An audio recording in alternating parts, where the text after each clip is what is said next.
Bagamat hindi nabanggit ng Pangulo sa kanyang ikaapat na SONA ang lumalalang kaso ng online gambling na siyang ikinababahala ng maraming mambabatas, kanya namang tiniyak na pananagutin ang lahat ng sangkot sa missing Sabongero case. Aniya, walang sasantuhin at hindi ang Estado ang titingnan ng sinumang nasa likod ng pagkawala ng mga Sabongero. Lahat aniya ay pananagutin sa ngalan ng batas at para sa hustisya ng mga naulilang pamilya. Samantala, kaugnay pa rin ng SONA ni Pangulong Ferdinand Marcos Jr., malinaw niyang direktiba ang ukol sa mga trader na nangloloko sa mga magsasaka. Kanyang iminungkahi na sino mang magmanipula ng presyo tulad ng palay o bigas ay hahabulin. Aniya sa Administrasyong Marcos, ito ay tinuturing bilang economic sabotage.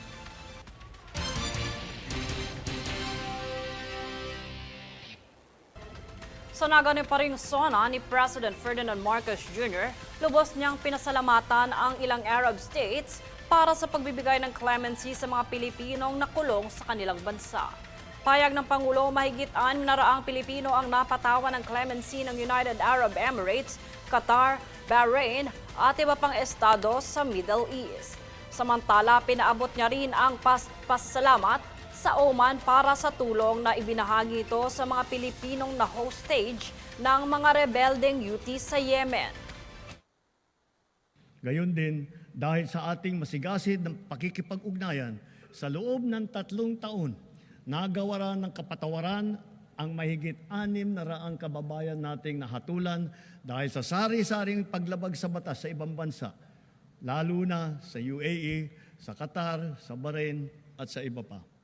For their crucial and most beneficent sovereign intervention, I personally convey the entire nation's sincerest gratitude to the Sultanate of Oman, the United Arab Emirates, the State of Qatar, the Kingdom of Bahrain, the State of Kuwait, and to all the leaders of various countries that have granted clemency and have shown kindness to our beleaguered compatriots.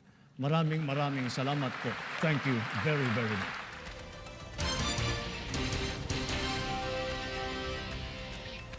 Samantala, naging hati ang reaksyon ng mga mababatas sa naging SONA ni Pangulo nitong Lunes sa Batasang Pambansa. Ilan ang tila nakulangan, habang ang ilan naman ay nagsabing sakto lang. Narito ang ulat ni Princess Castro.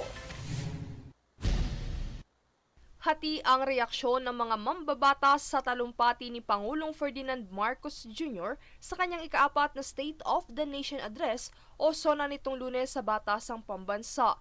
Bagaman marami ang natuwa sa ilang ipinunto ng Pangulo, tila hilaw pa ito para sa karamihan ng mga mambabatas.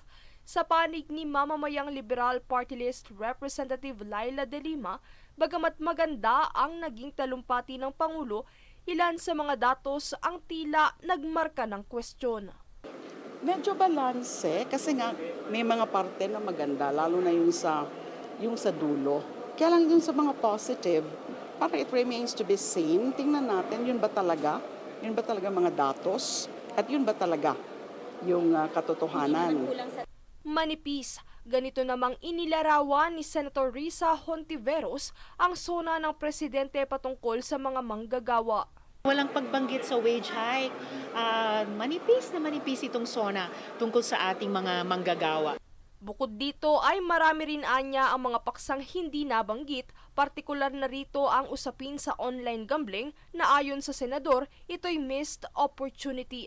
Ilan pa sa mga nadismaya sa hindi pagbanggit sa online gambling ay sina Senator Juan Miguel Zubiri na isa sa mga nagpanukala ng total ban, gayon din si Senator Joel Villanueva at Senator Alan Peter Cayetano. Gayunpaman, marami ang natuwang mga kongresista at senador sa kabuwang talumpati ng Pangulo kung saan kanyang binanggit ang kalagayan ng agriculture sector, education, infrastructures, labor force, health, maging ng sports field. Tumagal ang SONA ng Pangulo ng 1 oras at 10 minuto, mas maikli ng 12 minuto kumpara sa nagdaang SONA nito noong nakaraang taon. Princess Castro nag-uulat para sa Golden Nation Network.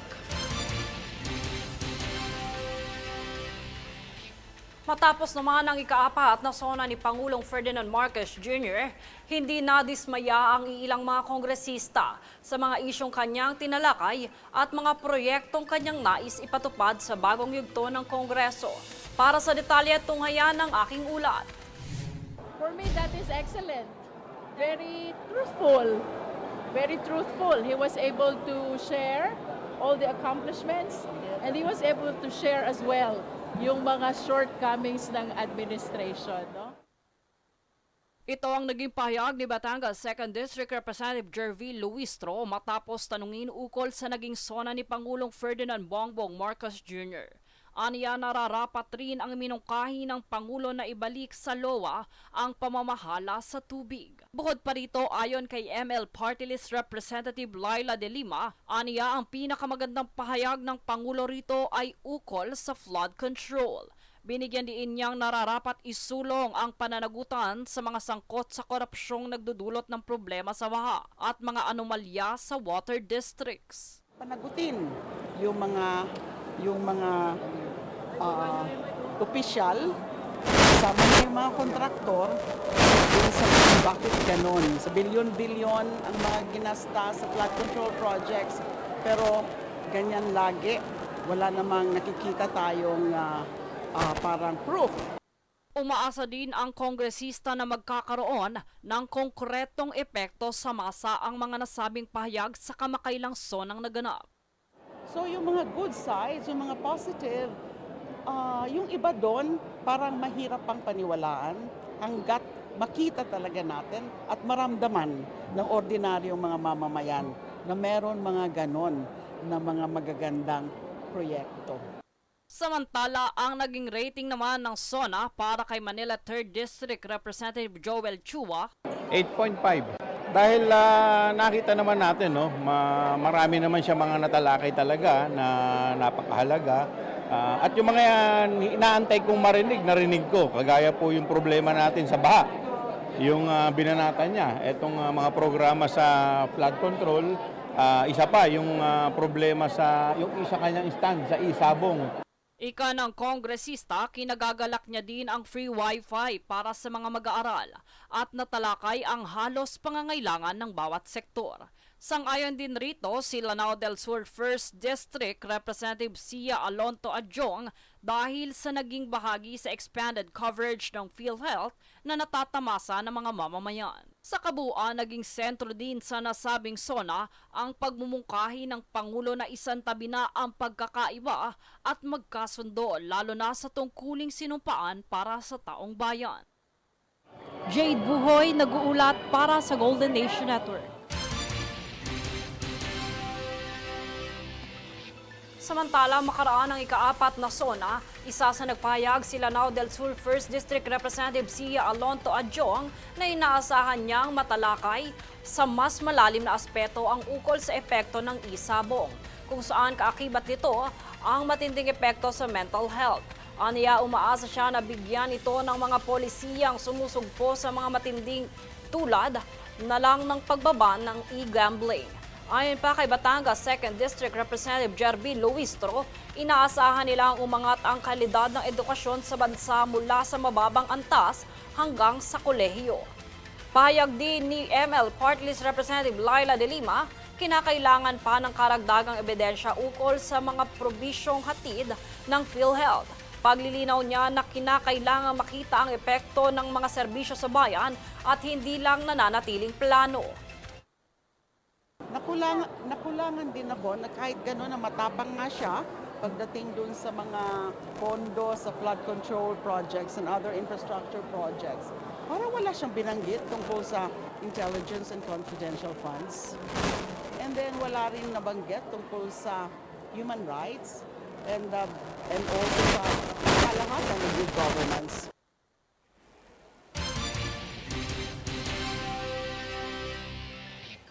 Samantala, matapos ang naging unanimous decision ng Supreme Court na nagdeklarang null and void at unconstitutional ang impeachment case laban kay Vice President Sara Duterte, nais magsumite ng Kongreso ng motion for reconsideration ukol rito. Ang impormasyon tunghayan sa aking ulat. sa amin po, ang gagawin po namin sa panel of prosecutors ay tutuloy pa rin namin to sa pamamagitan ng pagsasubmit ng motion for reconsideration. Meron tayong 15 days para isubmit to. At dahil naniniwala po kami na bagamat nire-respeto po natin ang desisyon ng ating kataas-taasang hukuman, pero naniniwala po kami na sana hindi po ganito ang desisyon na kanilang nailabas. Ito ang payag ni Manila 3rd District Representative Joel Chua matapos ang pagtatalaga sa ikalawang pagkakataon kay late 1st District Representative Martin Romualdez bilang House Speaker, kung saan binigyan diin niya na ang pananagutan ay isang mandato at ani ay sacred constitutional duty na may kaugnayan sa issue ng impeachment laban kay Vice President Sara Duterte. Bagamat nirerespeto nila ang desisyon ng Korte Suprema, layunin pa rin ng Kongreso na ipaglaban ang katotohanan at pagpa-file ng motion for reconsideration. Nagpahayag din si ML Party List Representative Laila de Lima na inasahan niyang matalakay sa SONA ang ukol sa pananagutan sa pamahalaan, kung saan dito kanyang ibinahagi ang sentimiento. Sana man lang nakapag-salita siya about accountability.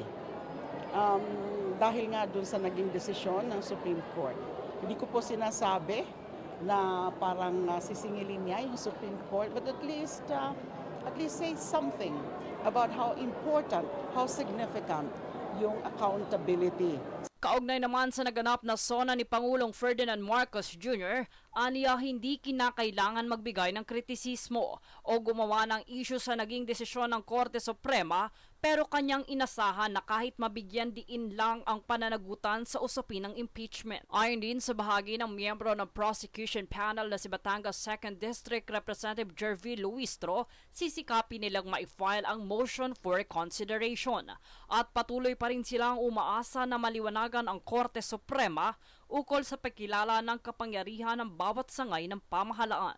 What we wish to emphasize really is the constitutional provision about the exclusivity of the power to initiate all impeachment cases, which belongs to the House of Representatives. Jade Buhoy, nag-uulat para sa Golden Nation Network.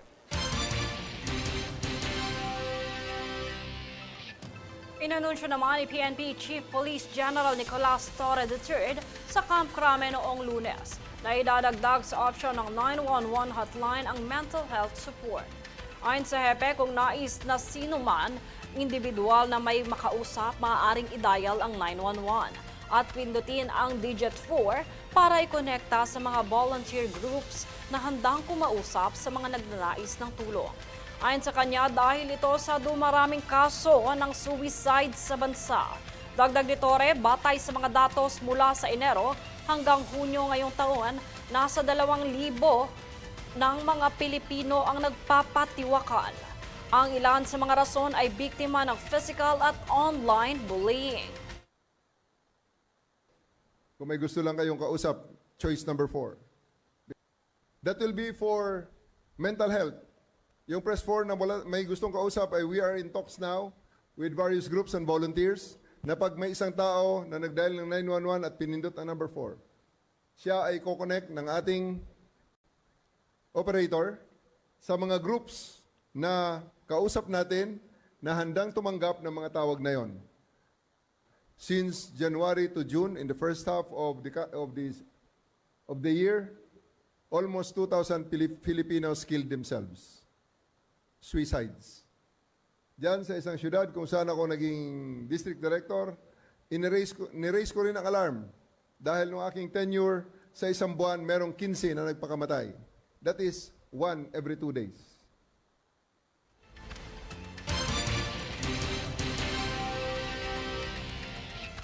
Susunod sa News Force. DPWH nagpatayo ng 2-story Kasiyahan Civic Center sa Quezon City. Simpleng kasuotan sa SONA, sinunod ng mga guest.